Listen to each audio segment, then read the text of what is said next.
What is up, everybody? This is the Amateur Otaku podcast live. I'm Brandon, joined by Jamie, the Mad Doc Isaac, special guest Christian from Film Optics. What's up, bro? What's up, everybody? Hello. Thank you for having me on such short notice. I know Mike was not able to be with us today, but yeah, I'm ready to talk some Suzume. I love how you already understand that the price of admission whenever you're here is to bring the soundboard. So I do appreciate that you understand how this works. Hey man, it's a price. It's a price I'm willing to pay for sure. Yes.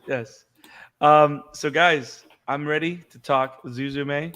Earlier this week, we received great response on our non-spoiler discussion that we had.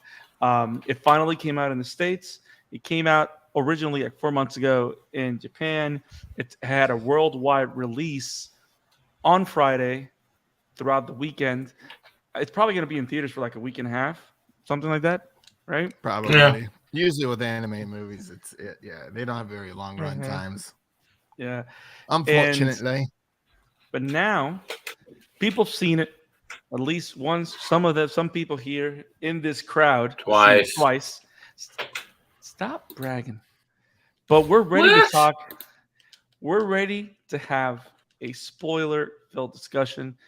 Not that we're just going to go out there and just talk about spoilers, but we want to discuss the movie in depth. That's what we're doing today on this live stream here at the Amateur Otaku podcast.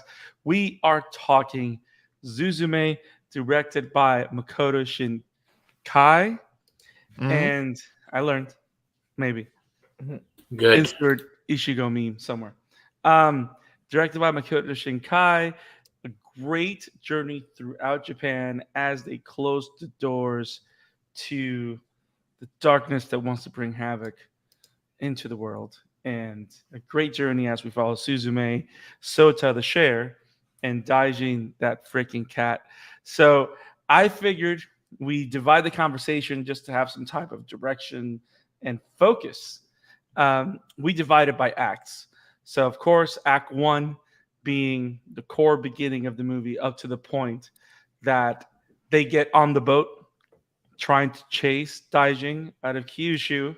Act 2 being the road trip section of it up to the point the soda. Oh, by the way, spoilers are starting like already. We're spoiling everything right now.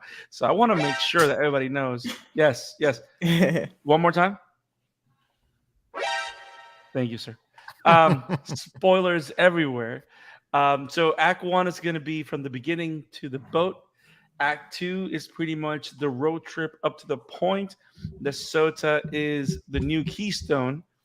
And of course, Act 3 would be the final route to Suzume's door and that final epic anime clash that I found it very surprising that we actually had like summons from Final Fantasy just duking it out in that ever after plane. So that was pretty awesome. It's like the new Final Fantasy 16 is coming and they went, hey guys, we're gonna do it first. Give you a little taste. Yes. Oh, that was that was pretty awesome. So on the spoiler cast, it was Jamie, myself, and Isaac talking non-spoiler. Non-spoiler. Thank you. On our non-spoiler cast, it was Isaac, Jamie, and myself. Christian, I don't know what you thought about it. And AJ on the chat says Weathering with You is his greatest hit. Have you see? It's funny because they're all amazing. I'm very inclined to thinking that Suzume is going to take the top spot for me at least. But it's good to know, AJ, that that's your fave. Respect. Now, Christian, I don't know what you think about this film. What do you think about Suzume? I thought this was a beautiful film. I've been a fan of Makoto Shinkai's work for a while. Regrettably, I've only seen 3 of his films, which would be Your Name, Weathering with You, and now Suzume. I know he has a few others out there. I actually just bought one the other day. I think it was The Children of Lost Voices or something like that. I bought it for like $15.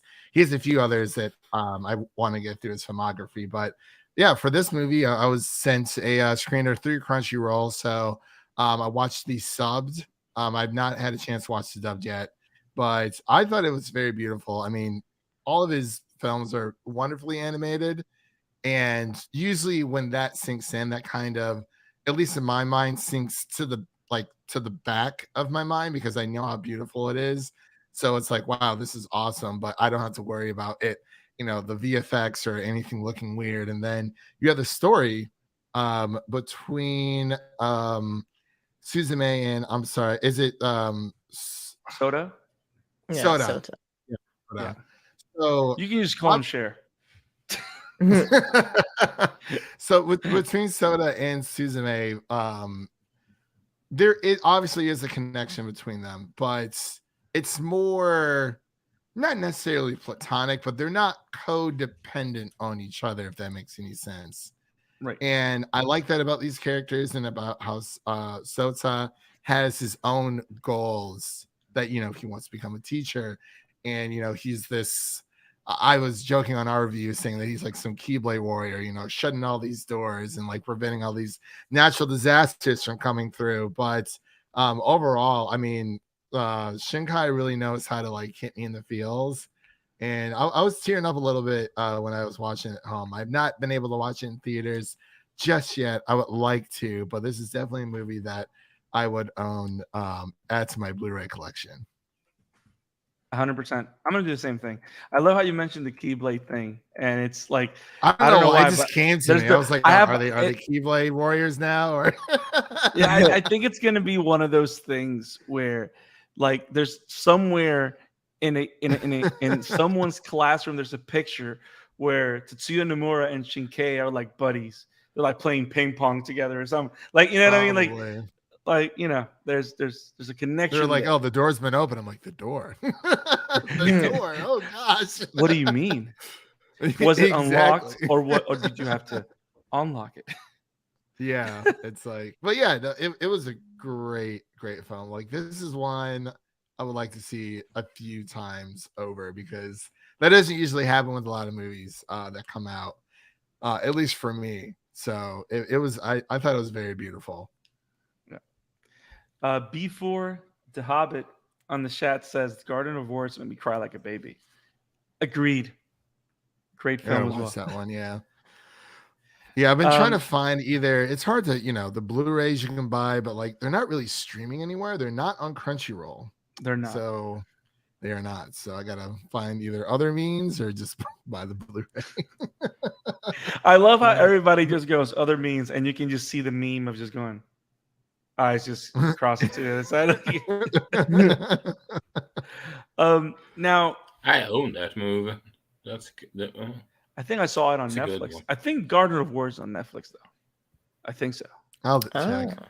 I think so. I may be wrong, but I think so. I think that's where I saw it. So let's jump into this film. Now, one of the things that I noticed that to me was pretty phenomenal, and Before the Hobbit, drop in the chat. Makoto Shinkai movies are free on YouTube. Ooh. Word. Oh, let me see. I'll be right back. I don't know. So Makoto is definitely top 10 anime directors. Amen.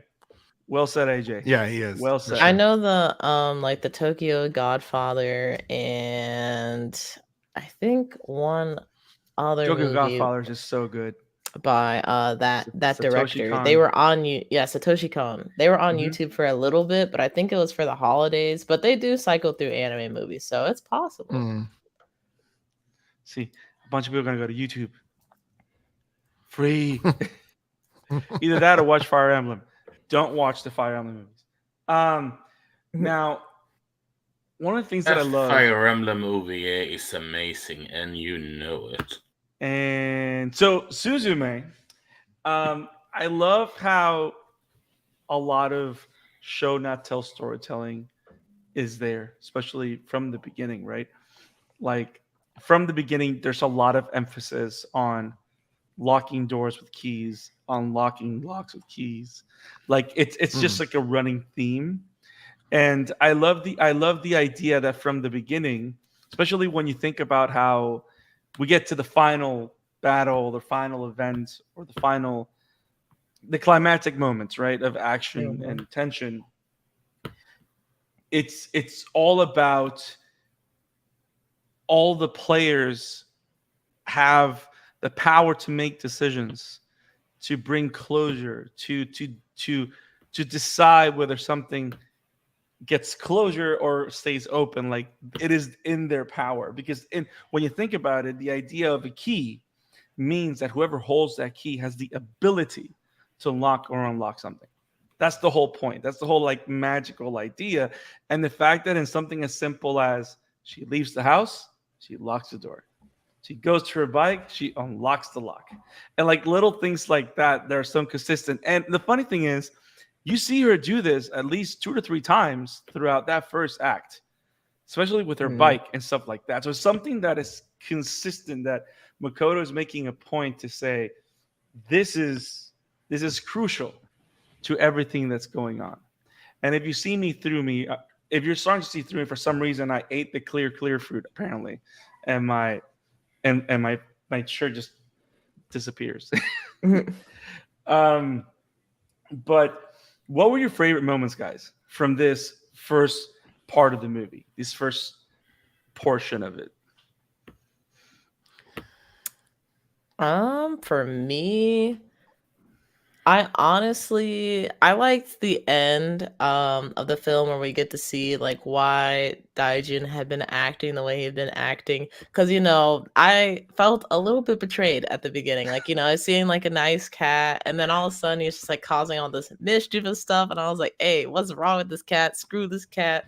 And then we finally see like towards the end that Daijin and I don't know the other cat's name, but the black cat that was with it. I think they Mm. called him Sadaijing.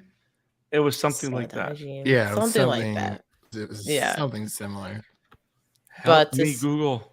to see those Yeah, two Sadaijing. come together, Sadaijin. Okay, Yeah. to see like Daijin and Sadaijin and kind of like I don't know, the meeting of the keystones, I guess, and kind of Yeah. what their real intentions were with like trying to get Suzume to go like across Japan to these different sites was really to be of a service to Suzume and to the people of Japan, but they were not upfront for some reason. That's the Yeah. only thing I'm like, what it had a very roundabout way of doing things, but I think it made the character more interesting rather than just like, hey, go to this place because there's an earthquake about to happen.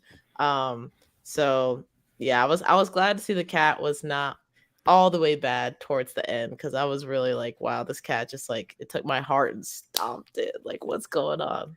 That No, was and funny. I think the biggest turn for me in the cat, I don't know what you thought, Isaac, but my biggest turn with the cat was when Sota, it Suzume is kind of like putting bandages and stuff like that on Sota before he becomes a share. And don't worry, Leo, I see you in the chat. Geekly Good says what everybody think about changing Sota into a share. I'm going right into that, bro. So Mhm. Suzume is doing her thing, because Soda's bleeding.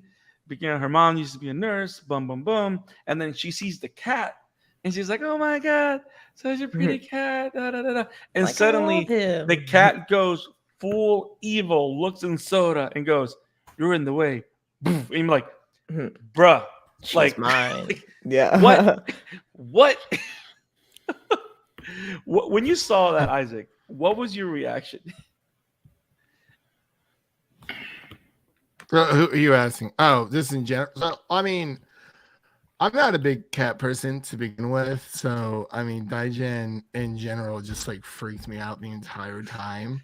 I know, Okay. he was acting super cute Welcome, from time Mike, to to the time, but chat. it was very, very off-putting, and I'm not sure if he meant to be that way. Definitely the But eyes yeah, contributed. yeah. Mike did not like the cat at all. No, yeah, not at all. But it was. I mean, I saw the trailer, so I had, you kind of see in the trailer the cat goes a little haywire, but the journey of what the cat means. I was like, okay, I kind of get it, but I was still confused about the black cat and like all of that. That was probably the part of the movie where I'm still a little hazy on, which I probably just need to see it again. Yeah, That's just my thought. because they never really explain the Sadaijin. They never really explain him. I have a feeling that's the cat that visited Soda's grandfather. Yeah. Before, I think that's the one because they don't really show him. But I have a feeling it's more like, see, they both mean- work together. It's like the white one's the trickster, and Sadaijin is the one that's kind of like the one that says we can't play with this. So he's the one that just pretty much, because as soon as he finds Daijin, he just stop. Like, Yep. he Yeah. just All right. calms You it play too down. much. Yeah, pretty much. Yep. And yeah, as someone that is usually a cat person, I will have to say that cat was a jerk. Like Leo put it. Yes, I can understand that to some extent. It was alone. It just wanted a home. It had been away for how long? It was stuck there for how long? And then suddenly they meet a person that's that takes care of them, kind of deal. All right.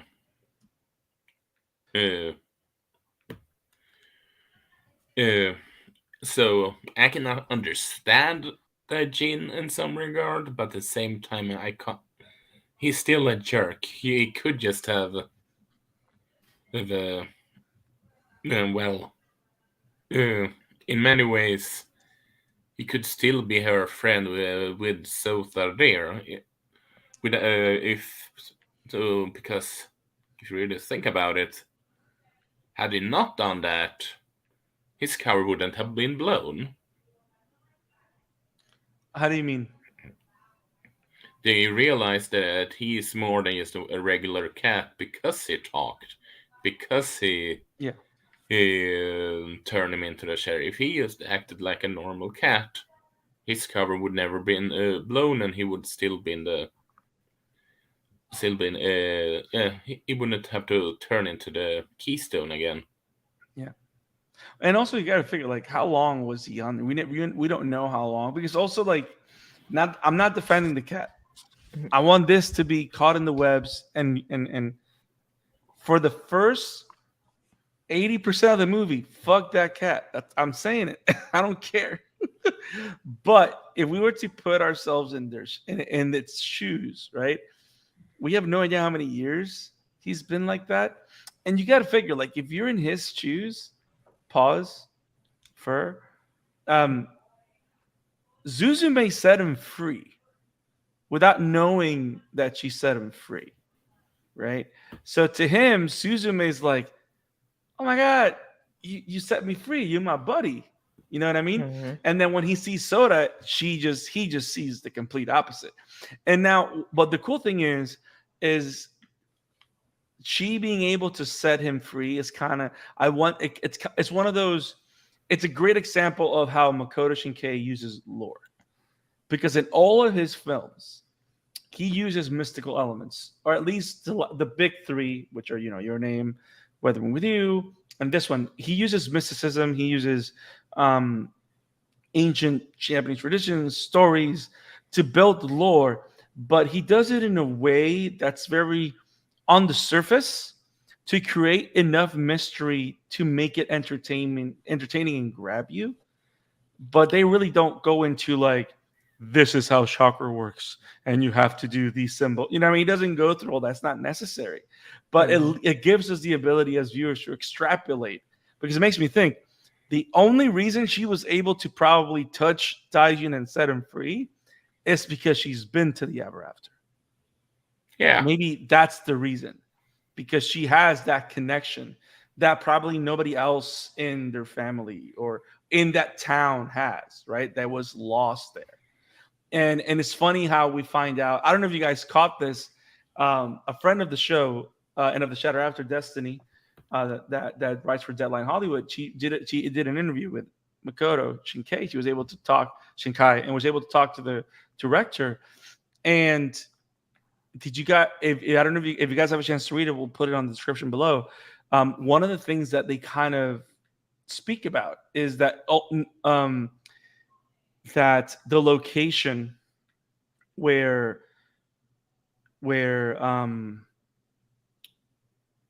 Suzume used to live with her mother was the area that was affected by the nuclear meltdown in 2011. Is that same vicinity. So in the case of Suzume, she's not only been to the ever after, she is a survivor of a disaster. So she's connected to this whole world or events things, but all of that's like on the surface. And I love the usage of lore in that way because it's entertaining, it is intriguing, but it doesn't saturate or distract everybody from the actual story. Does that make sense? Yeah. Because the story is not the mysticism. The point of the movie is not the magic. It's the characters. That's really what matters. And I think that's super cool. I agree. Yeah, that is true. I definitely like that.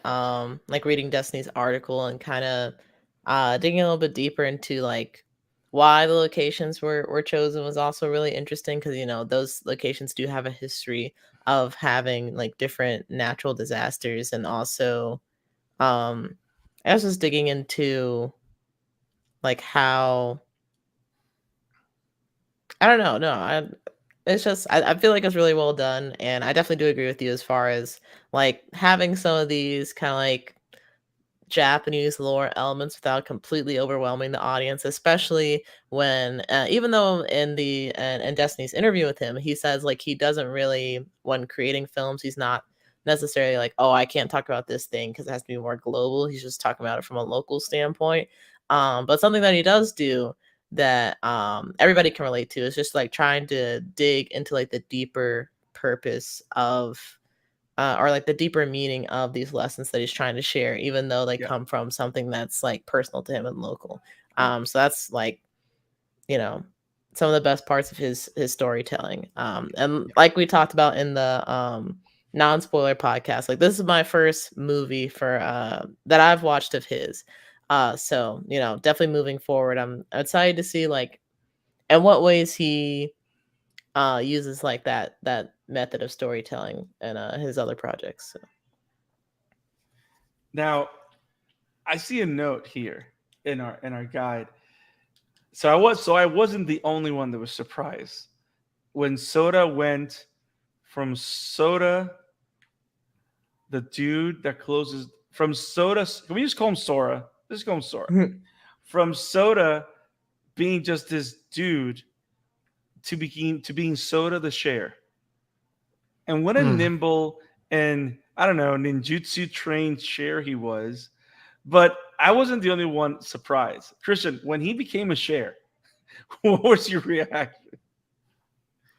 At first I was kind of off put by it, but I like how he was able, or how Shinkai was able to bring that element into the movie, because he didn't want this to be like a codependent like love story. Like it would be kind of weird where it's like when he's turning into a chair, you don't have to worry about the romantic portion of Suzume and Sota's relationship. You can kind of just focus on him as a person. And like, yeah, it's silly, but I mean, the chair has a lot of significance, obviously, within the film if you have seen it.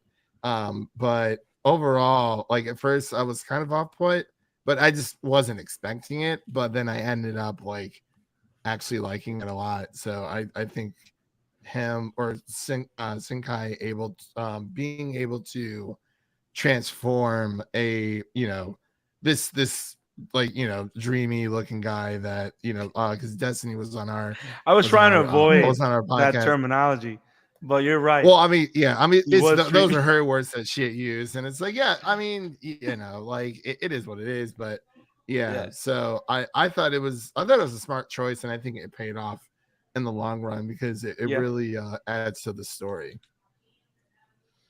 Isaac, when you saw him be the Cher, what was your response?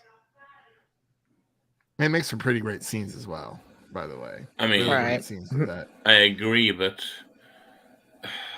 I think it honestly kind of fit because when she sort of goes to a one last journey with her mother because the thing he's transformed into, and two, he gets it's a nice way to sort of like integrate her into the whole plot, as she needs to be there to close all the doors because he can't close the doors by himself in that body, because let's face it, if the cat hadn't made him to the chair, he could just have gone alone without Right.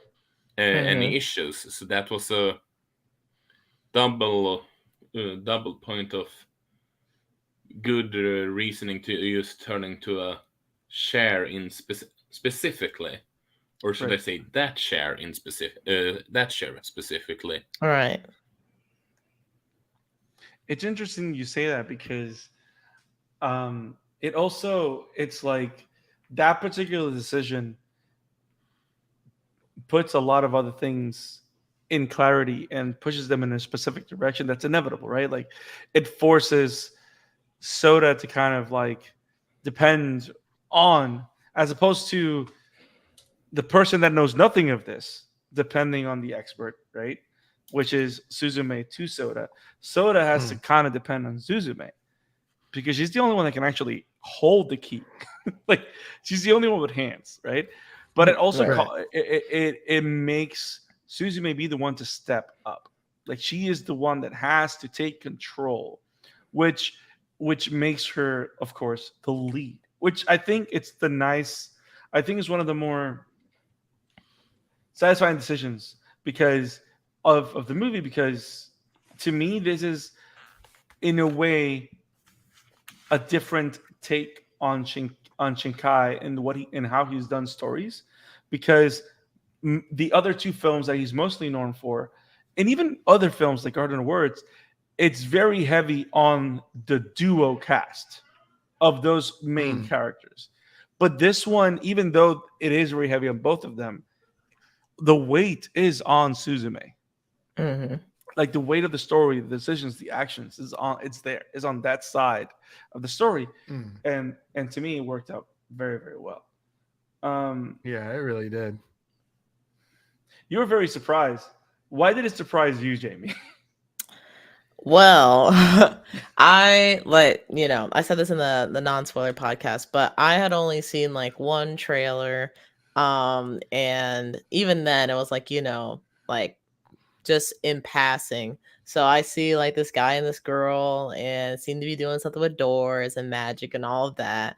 So like Soda turns into a chair, and my immediate thought is like, oh, like they're gonna talk to somebody and he'll be back to normal before like the end of the film. Like it'll They'll be find fine. the ancient witch in the forest, or Right. Either yeah. that, or I thought like maybe Sota would have some kind of like reverse spell or like some way to dispel like the curse that was put on him. But no, it did not turn out that way at all. And I'm kind of glad, because like what you guys were saying, Sota becoming the chair gives Suzume more of a reason to like go on this journey with them and actually have to actively participate in this journey instead of just like watching Sota do everything. But I also think that it helps put him in a better position as a like secondary character or a supporting character, where he's kind of like observing the things that are going on, and when Suzume needs help he can step in, but otherwise like he's really relying on her to try and keep these like curses at bay and try to shut these doors. So yeah, I thought it was like really well done as far as like kind of pushing Suzume more to the forefront and making it without a question of a doubt like this is her film. But it was an odd choice at the beginning. I was very concerned for Sota, and I was like, God, like what is his character gonna be like now? He's just a chair like that. And then the That's eyes, like the little yeah, eyes. the eyes. That was Yeah. a smart design choice too. So that way he still has a little bit of like human characteristics there. So it's not Yeah. like he's like a completely inanimate object. But no, yeah, that Yeah. definitely took me off guard almost completely. And I was really concerned for like how the movie was gonna continue if he was just gonna be like a chair the whole time. Not gonna lie, I'm like that was another reason why I was kind of mad at Daijin. I'm like, what the frick did you just do to this film? I'm like, we got a girl in a chair. They're supposed to be going to close freaking doors. Could you So imagine the American trailer of Suzume? Like this summer, a girl and her chair venture through the cities of Japan. Hey, no, but Yeah, that is Blockbuster. yeah, true. now, Oh, now, sorry. what were your thoughts on Tamaki? Her aunt, right.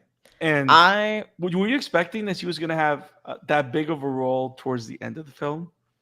No, not really, because like a lot of or at least the anime films that I've seen, and even just like in film in general, usually when you have like a character that's kind of like a supporting character that the main character talks to, and then like you don't really hear from them in a long time. I'm not really expecting that character to come up until like maybe the end where she finally goes back home and like the aunt would be like, "You're grounded. Like, how could you do all of this?" Blah blah blah. But to see that like the aunt actually played an active role in Suzume's journey and just like checking up on her, but also like I feel like it added an element of realism, which is weird that live action films don't do this a lot. But the fact that the aunt was like, you know what, I'm just gonna go out there and find her and bring her back home, is like such a realistic way to respond to the situation where your kid is just like out there like doing whatever and like you have no way of like bringing them back or at least convincing them to come back, so you have to do it yourself. Right. I really liked that they like brought her back into the film in that way, and I also liked that even though her time in the film was not super extended, we still got to hear her side of the story and kind of how bringing in Suzume affected her life, and even some of the like I won't say regrets, but just like things that she recognizes, like because I've taken on this It's like responsibility. resentments. Things that are Yeah, kind yeah, a of little festering. bit. A little Yeah, bit. like I mean, the things. yeah, not through no fault of her own, but yeah. Right. It's just like the things that she no longer was able to participate in doing because she had this responsibility. Um, and to hear her like acknowledge that, even though I feel like it's one of those things where like everybody kind of recognizes that, um, like the responsibility of having a child is very great and you can get like a lot of good things out of that, but you're still like sacrificing a piece of yourself in order to like help that child grow. I think that it was like really great that the film actually like acknowledged that and said it out loud, even though I feel like it's such taboo, like, oh my God, you can't say that. But it's like we can't really say it, but we all know like, parents feel this way sometimes. Yes. So I thought that Parents was Yeah. really hate their great for her. children until they understand. Oh wait, I gave birth to you. I have no choice. Like, yeah, I love how her dating life is like the first thing that you kind of get when you get with her. Mhm. Like when you get with Tamaki and you get to know her character. Oh, you have a date. Like the idea that Makoto was able to set those seeds, because that's kind of the little bits of storytelling that he puts out there to then Mhm. build what's going to be the big moments for those characters, to finish the arcs with those characters. Everything happened in the first act, and it was great. Yep. It was great. What were your thoughts with Tamaki, Christian? I thought she was a really interesting character. Just like Jamie had said, playing the aunt that was kind of just thrown into the situation through no fault to her own, and you can see how her aunt wasn't maybe necessarily even ready to have kids when Suzume was a child, when Suzume lost her mother. But it's kind of like these indirect festering moments that kind of come out towards the end where I think the cat was making her say those things. I think the black cat. I was kind of confused there for It a little bit, was. but I mean, yeah, like, and it was just, these are things that people think they're on their mind, and just because you say them doesn't mean they're not any less true. But sometimes you do need to get those things off your chest, where it's like, if it just stays bottled up, it could probably, turn into something way, way worse. But I loved how, her own aunt says, like, you're like you're my daughter now. And they are family, and it's very touching to see the lengths that Suzume's aunt goes to find her and make sure that she's okay, because that is like that is her sister's child. But I thought she was a well-written character. She had a lot of funny moments, very concerning as a parent should be. And I think she I think her role was done beautifully. I found it hilarious that from the get go, because of course she's thinking about herself in a way. She's thinking, Yeah. "Are you out there with a good for nothing guy, whatever?" And Mm. when she actually finds Suzume, she's like arguing with Serizawa, which looks like a hotshot older looking. Yeah. Mm. It's funny. It's all. I mean, about it shows her creating those concerns. perfect She may be a scenes. little, yeah. I mean, she's definitely overprotective, but you kind of see Suzume pushing back. But it's, I mean, is she given the though? Yeah, I mean, circumstances, gonna you kind say, of get is it. she though? Is she though? mean- I mean, this high school that just I think said, so. "Bye, school. I'm leaving, and I'm going across country." I mean, All right. I mean, Honestly, No, also- I'm talking about yes, Suzume's aunt. I would say that she was a little overprotective for sure. I mean, feel like, like she was- no parent. Sorry, go ahead. I feel like she was pretty lax compared to like any of Yes. the like adult figures I have in my life. Like the minute they hear Oh, I for sure. left school, like high school, they'd be like, "Hey, what the hell? Like, where are you right now?" And then find out like I left like the state or something. Like, all right, I'm coming to get you. Like, you better run. Call your They'd be like, call your friends. "I bet I'm gonna see you in 5 minutes." Like, Yep. Yep. Like the police are coming right now. Don't run. I don't know if I would agree that she's overprotective or no, or something, because let us look from this perspective. Suzume is the last person she has that is sort of like close to her sister, or should I say the last part of her sister that she has. And on top of that all, she promised indirectly to her sister and to herself that she would take care of her her niece, and sort of like how should I put it? I could easily see her as a character not being able to forgive herself if she were to fail to protect her and not save her. Like, I wouldn't be surprised if she has some regret about not being able to save her sister too, even if they didn't mention that. Yeah. So it just, how should I put it? It just, she was just acting human. I would say. True.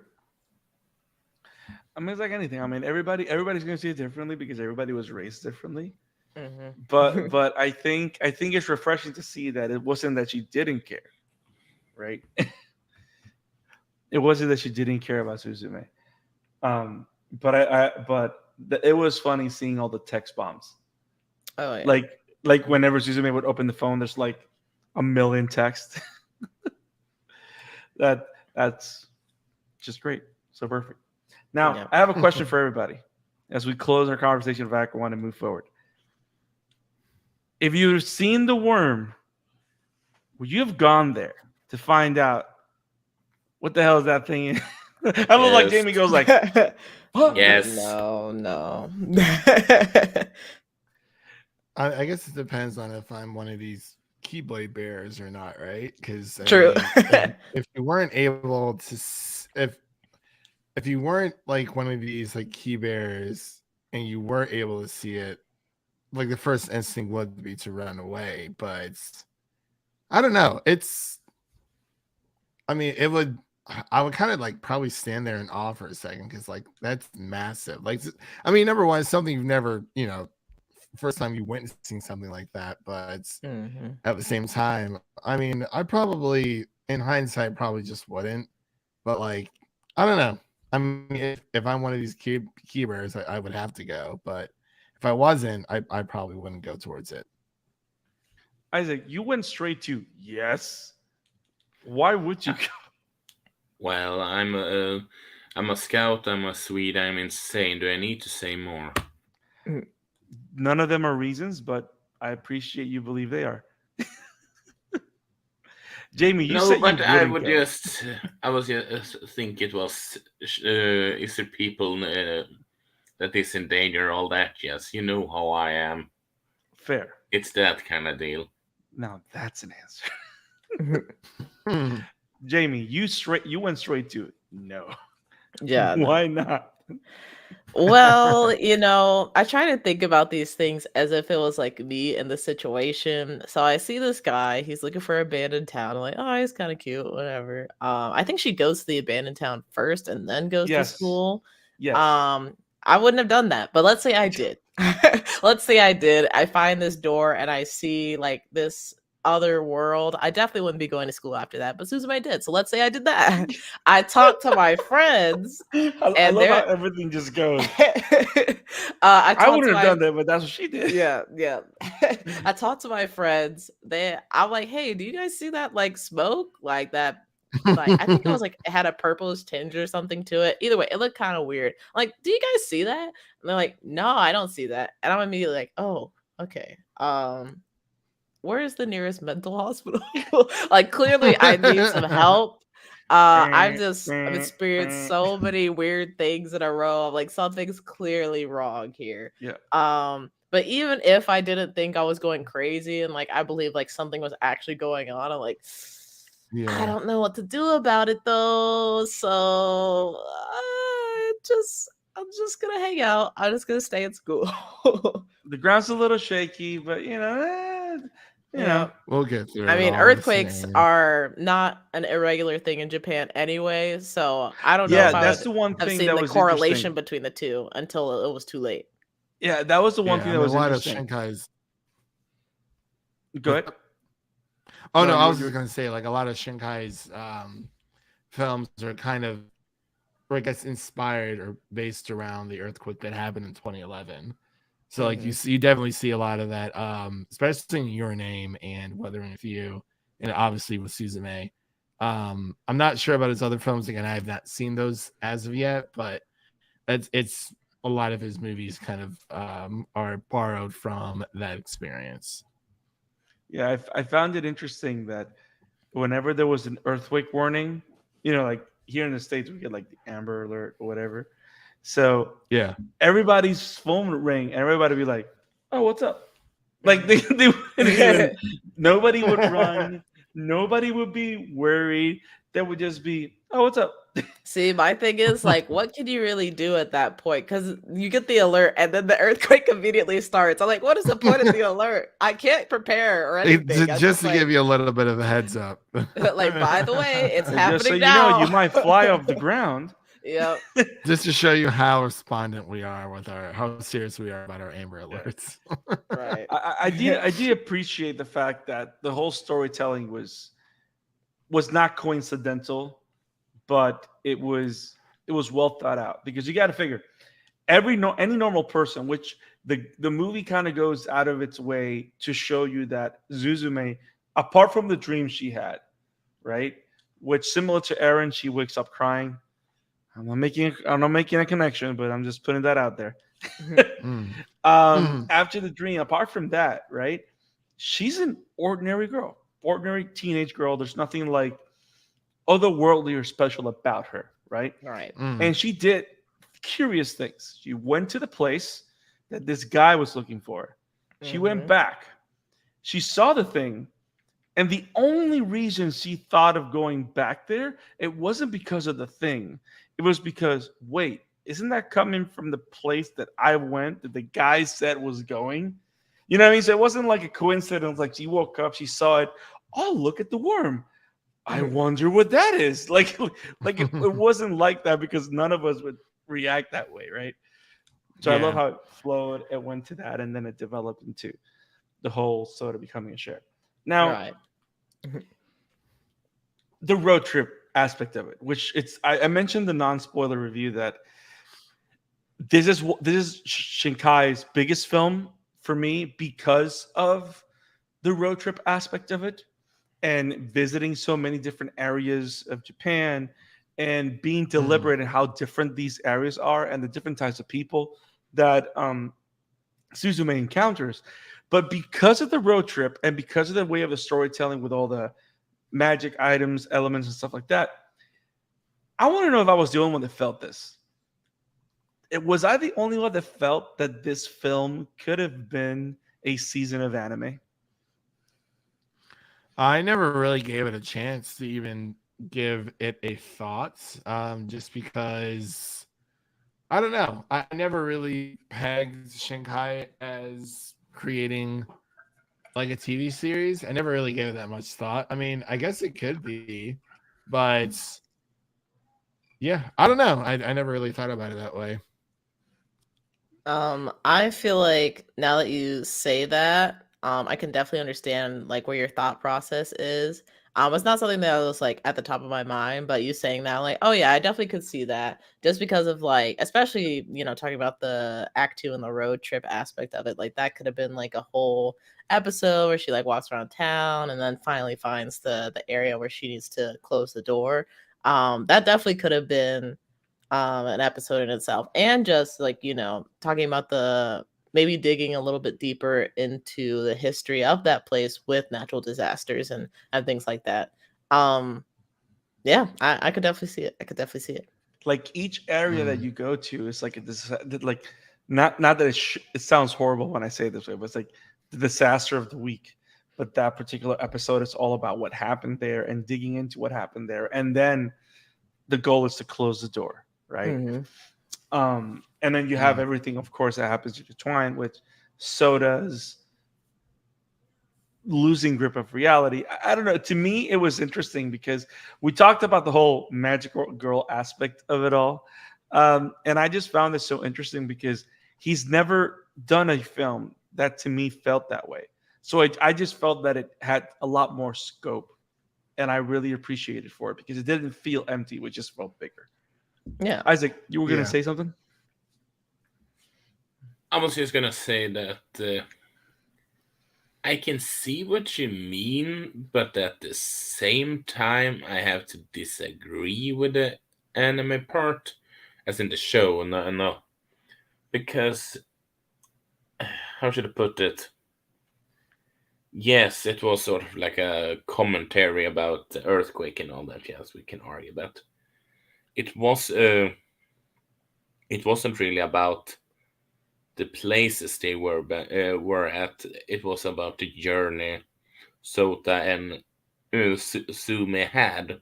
And a journey like that could easily just be slowed down a bit too much if you drag it out too much, so to speak.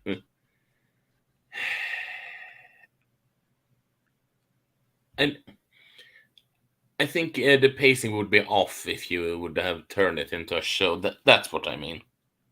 Oh no, yeah. And that's fair. Yeah, and the biggest thing for me was when, in my mind, the whole thing was that I felt that there was so much story there.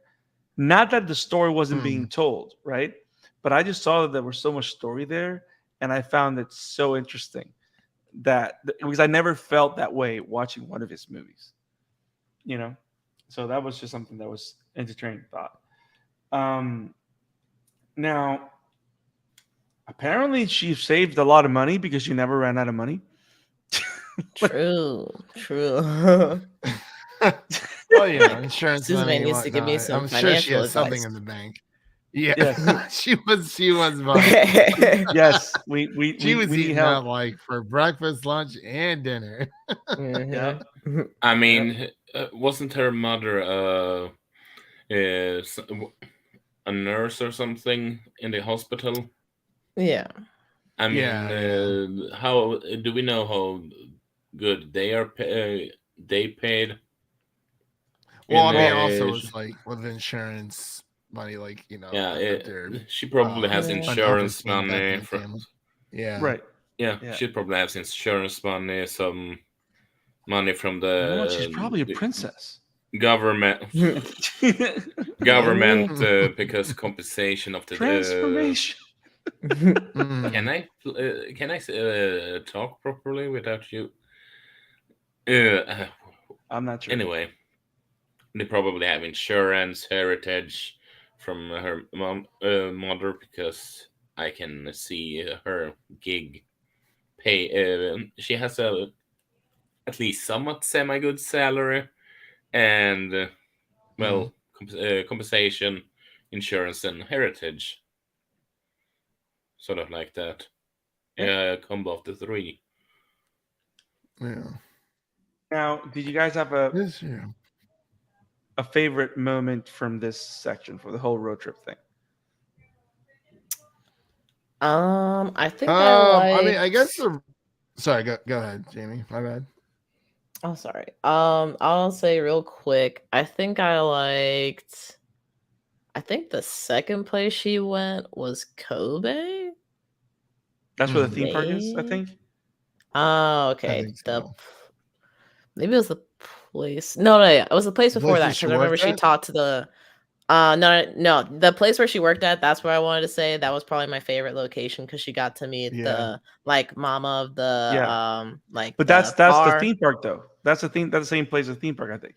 But I don't think because she said she was going to give her a ride to Kobe, and she eventually did end up doing that. Yeah. So I think they were like not far, but also not in Kobe. But I don't know. Either way, that general area, I Mhm. liked getting to know. Like the Baba. I wasn't expecting her to be a Baba bar at all, so that was pretty fun. But also seeing her like try to rope Suzume into like working with her, not technically for free because I guess she was giving her like a place to stay and stuff, but Yeah. trying to like push her like, oh come on, like you're cute, like this can work out, let's do it. I I no, thought that was I fun. love how Daijin is just there chilling.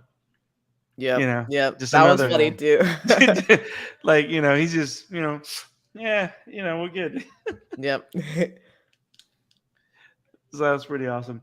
The whole thing with the chair, that moment where she's taking care of the kids and she's like going crazy, and she gives them soda, and she keeps Mhm. coming up with, Oh, yeah. it's this new AI or whatever, and they start treating it like Google. That was just hilarious. Yeah. It was That just like was a way pretty to tire out the kids because they're like, yeah, we got to do something. These kids are way too riled up right now. It needs to Mhm. happen now. Now, the whole thing with soda. Well, the biggest surprise for me, it wasn't. I knew that something was happening to him because he would take longer and longer to like wake up. Mhm. Did you expect him to be the Keystone though? At one point, I figured that he probably would be, but I was just kind of waiting to see how they were going to execute it. And I think they did a pretty good job of it altogether. Yeah, that to me that was. I don't know. I knew it was gonna. I figured it was just gonna be something where that he would lose his soul or something, and he would just be an inanimate object, like he would just die. I was not Mhm. expecting him to be like trapped now, and that Right. cat is just going to be. That to me was the biggest surprise Mm. when you saw Yeah. him starting to freeze over. Jamie, what was your Yeah, thought? that's what you kind of figured. Yeah. Yeah, I feel like that's when I kind of like fully realized like, oh no, like he might be becoming a keystone. And so that kind of made me think like, well, was the cat like also a person at some point and somehow got trapped inside of a cat? Um But no, yeah, that moment, especially because like we were talking about, or like the two of you were talking about, it was taking Soda like longer and longer to wake up. Even though I don't think in Suzume's perspective, like he took, I don't know, at least it seemed to me like it was always like the same amount of time. But for Soda, like, I feel like time worked differently. I don't know. But to see from like his perspective, Suzume was balling. See, that's what I'd say. Like, how I don't know. I don't know how she was able to You do see her this. rolling, bathing.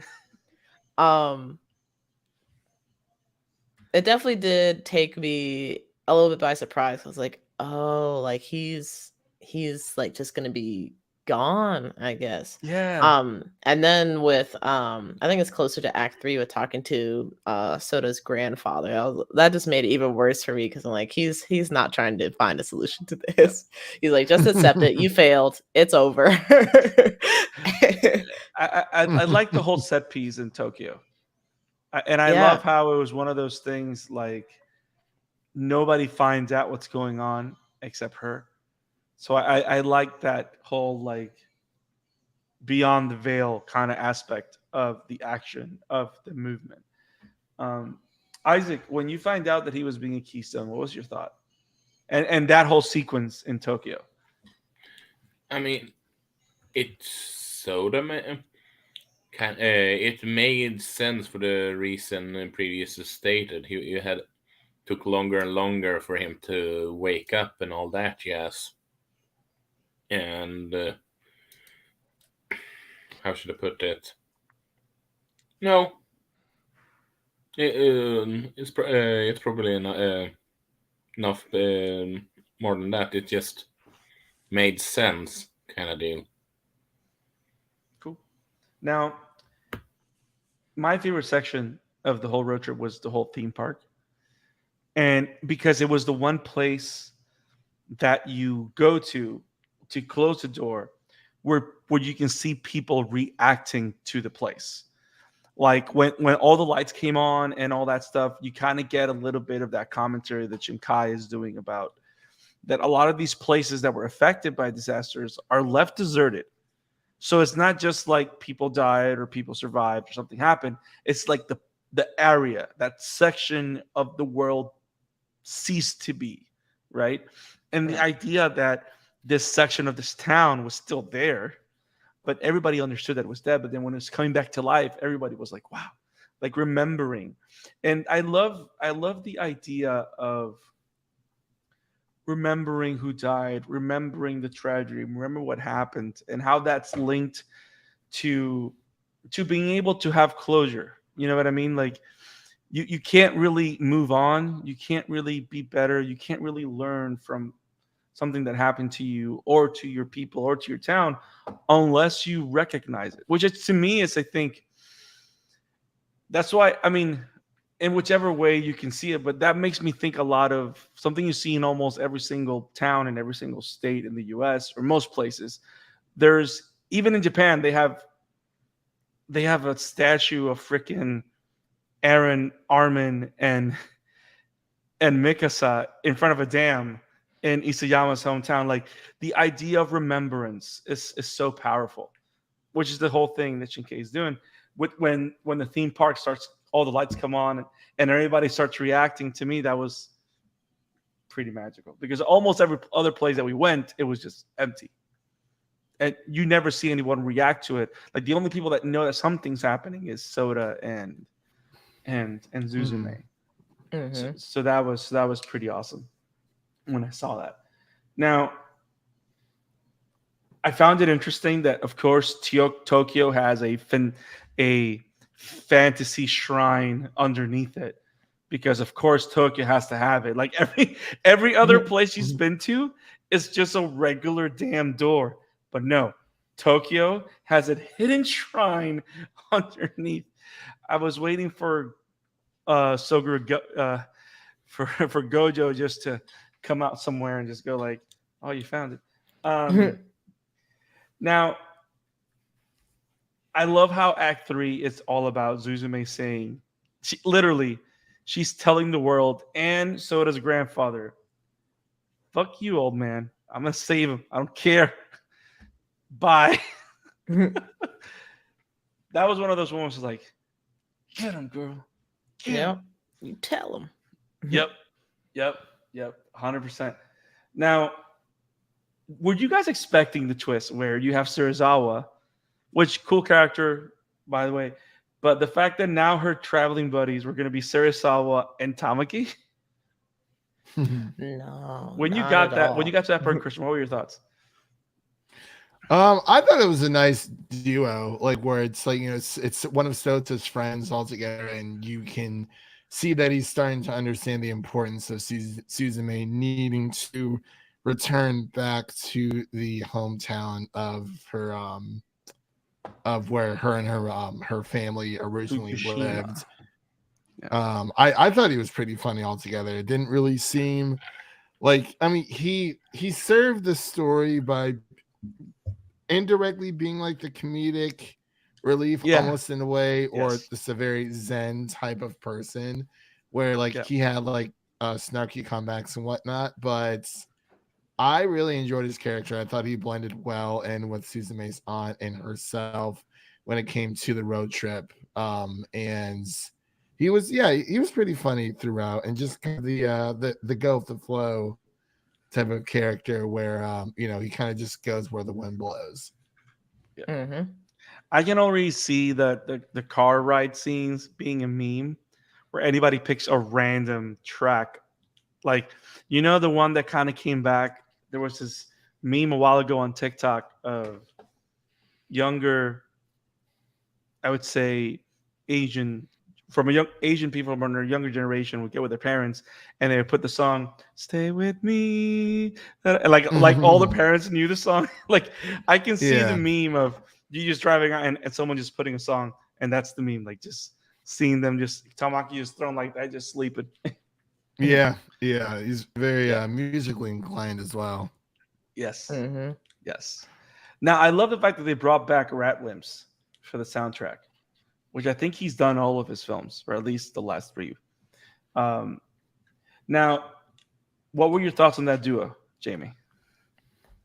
I see. I was a little bit afraid that Shirazawa and Tamaki were getting along like too well, because I was kind of rooting for the office guy that he was like, yeah, like I really like this lady, like we're gonna get the. he's just there.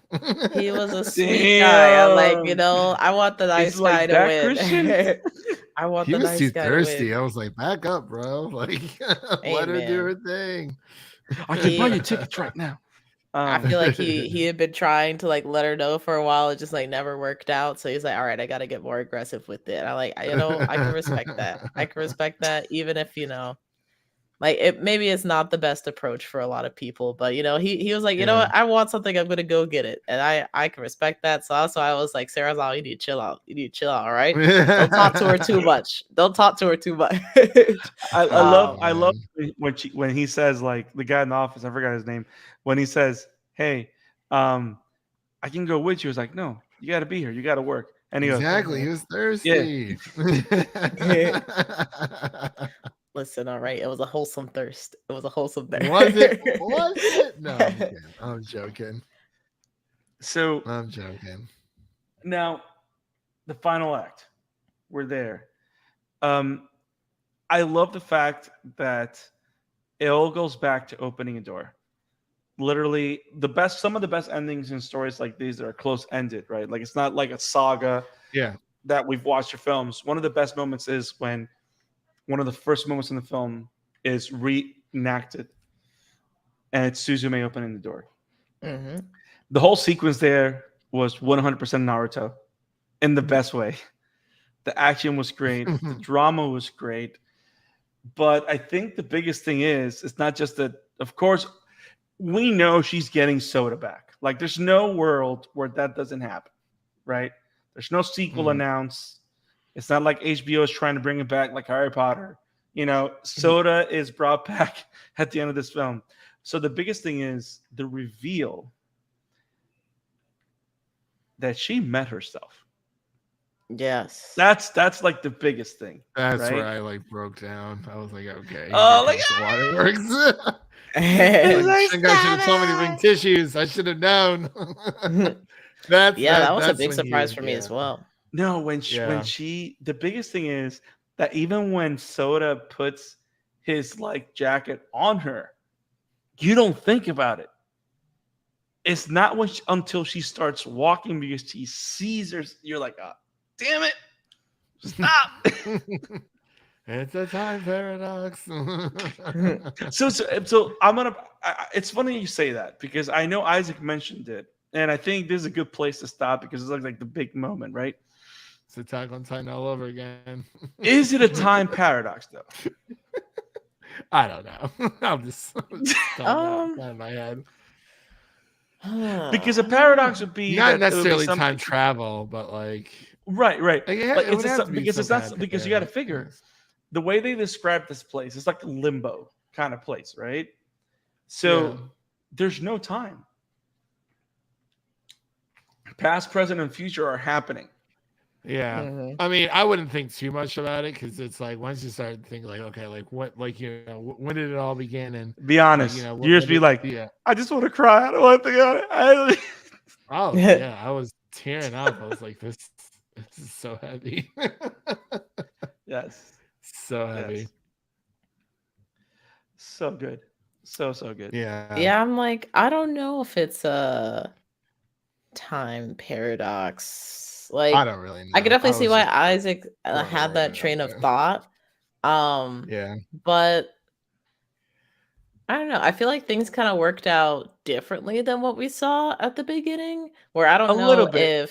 if Suzume was comforted by the lady that she saw at the beginning when she went through the Mm, door initially, whereas this Suzume did try to comfort her past self. Um, mm, and with that was able to also like give herself some comfort in the present as well. So I'm like, it's kind of paradoxy, but not mm. perfect. Well, I think I would I don't think say any. Yeah, I don't think anything dealing with I would time is. say I mean Yeah. there's some points there. I'm not gonna say they're not, but I think we saw too little of the event in the beginning Mm, that we can't really say that what we saw at the end didn't happen. You Oh, know? also, I thought about this when I watched it. Could you see Sota when like when she was a little girl and she talked to No. like the older? Okay, no. so yeah, that I don't think it's a paradox then because Sota was Yes, you there. couldn't see Soda. You could only see her at the hill Yeah, with because this other then at person. the end of the Because movie, he was she like could far, see far her off. and Yeah. Sota. Yeah, Yes, yeah. yes. Yeah. That's true. But yeah. I do apologize though, but I do have to bounce. Something important came up. I'm so I sorry that I have to appreciate you hanging leave in the out with middle of us, the bro. stream. I gotta restart my internet too. It's been crappy all day. But thank you so much for having me on all together. Mike, next time if you're watching / listening, I'll stay for the full thing. I thought I was able to stay for the full thing, but Give us some yeah, something sounds. came up.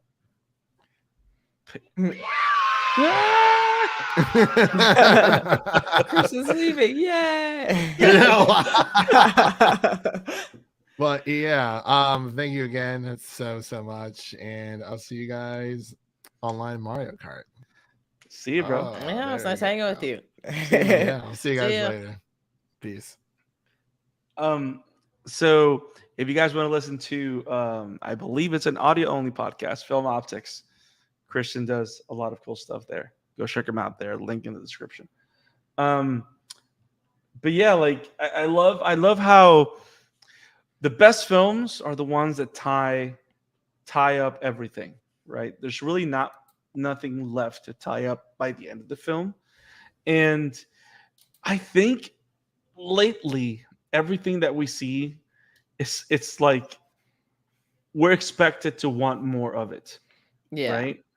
So this kind of film comes along and says, "No, this is it. This is the story." right. And I like it being a closed loop and feel satisfied. That's how you know that it's a great film because it does the job.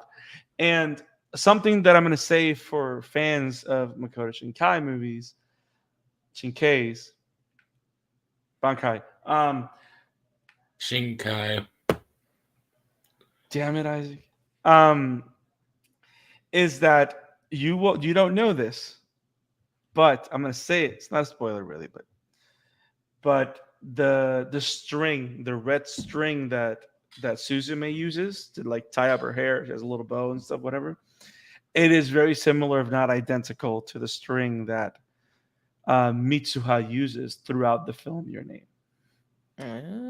So it's like one of those elements, and also in like in the films, and like he kind of teases that it's like, I mean, it's not like we're having Smash Brothers with Shinkai characters, but he does kind of lets you know that he sees all of his characters within, because of course it's about grounding everything, right? So Yeah, that's pretty cool. that's dope. I also definitely agree with you as far as like this being a very complete story and not trying to like overly throw like too many seeds as far as like, oh, there's gonna be another one, or like the story is continuing. Not that I hate sequels or anything, but I feel like Right. definitely within the past like 10 or so years, it never, or I won't say never, but I feel like a lot of films go into it with the idea of like, we're going to make this into a franchise. So we Right. might not necessarily tell like a complete story in this movie, because if you Right. want the complete story, you have to keep coming back. And I feel like that's like the complete wrong way to go about it. Like you can Right. definitely leave some like room for interpretation as far as like, oh, like what are they going to do next if they like do X, Y, and Z? But I feel like telling a complete story is always going to be better than like trying to lead somebody into like a possible future project that we don't even know is going to happen. So I definitely agree. This was like very well done. And the story is like, you know, tied cleanly, like the knots tied cleanly. And yeah, I think that makes it all the better. Awesome, awesome, awesome, awesome, possum, awesome. So I think we're at the end. We've done the thing. I mean, I love the idea that, again, it's not American cinema, right? Which is Right. one of those things like they don't have to kiss at the end. They don't have to, like, that doesn't need to happen. Right. I was There's honestly surprised that like towards the end, Suzume started to be a little bit more, at least in my opinion, started to be a little bit more open about her like her feelings towards Sota, and yeah, those being like kind of romantic. Like I think Shinkai said this in Destiny's interview, but definitely talking about the fact that like, you know, having a boy and a girl travel alone together is already gonna have like some kind of romantic insinuation. yeah, And he said he wanted to avoid that for this film. And I feel like he did a great job, because I thought that yes, like their relationship was pretty much like a platonic friendship until we started getting towards the end. I was like, oh, like maybe there's something going on there. Like, I yep. don't know. And like So at the end, like the way the movie ends with him coming back and she like, welcome back. mhm.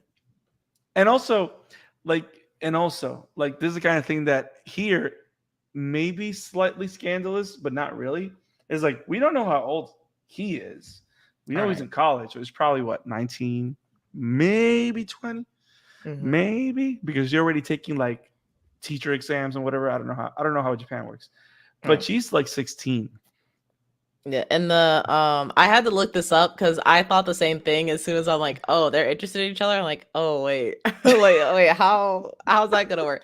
And so Suzume is 17, Okay, and I'm like, that's I guess a little bit better. I don't know when her birthday is, so when she'll legally be 18, but it is different in Japan. I think like the age of consent is 16, maybe. I don't I know. believe so, yes. Yeah, so it's I'm like glad we technically have in all the Japan's information eyes. we need, Isaac, to know if this is inappropriate or not. I like in Japan's eyes, like it's okay. So I'm like, I guess. But I love Uh, that because of the way he deals with it. It doesn't feel like, you know what I mean? So right, yeah. well done, Shinkai. Kai, you've done it again. And I apparently can never say your name right. But I don't know, guys. We've done the thing. We've gone front, backwards, upwards, and downwards on Suzume, All on the right. movie. It was great. Can't wait. Now, I think what needs to happen, Jamie, I'm gonna put you on the spot. I got to do it. It has to happen. Watch another one, and when you watch it, we'll cover it. All right, I could do that. I think I wanna check out Your Name since I've heard a lot about it. Check out Your Name, and I'll let y'all know. Da-da-da-da-da-da-da.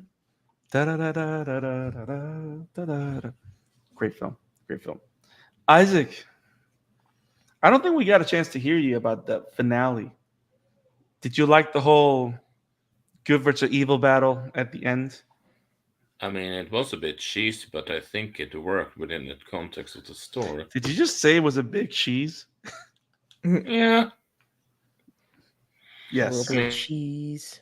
it Oh, the cheese, involved a lot man. of, and it involved a lot of cats, and it was a traditional like, good versus evil fight.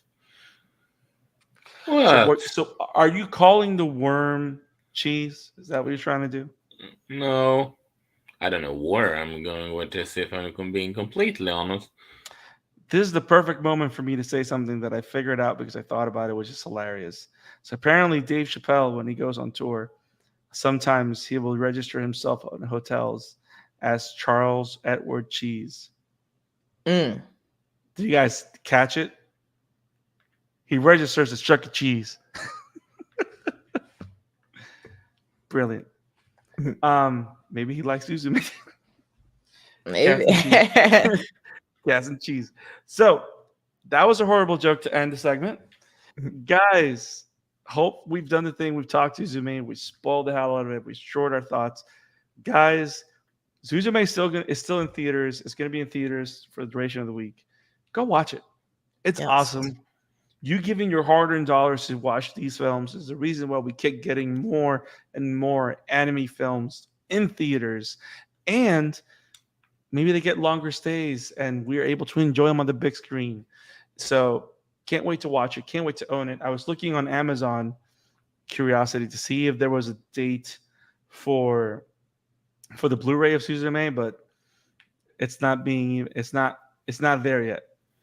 It's my not guess is that's coming out in around July 8th. Also, July, August at its earliest. If I probably. have to guess. I would be a couple months, yeah.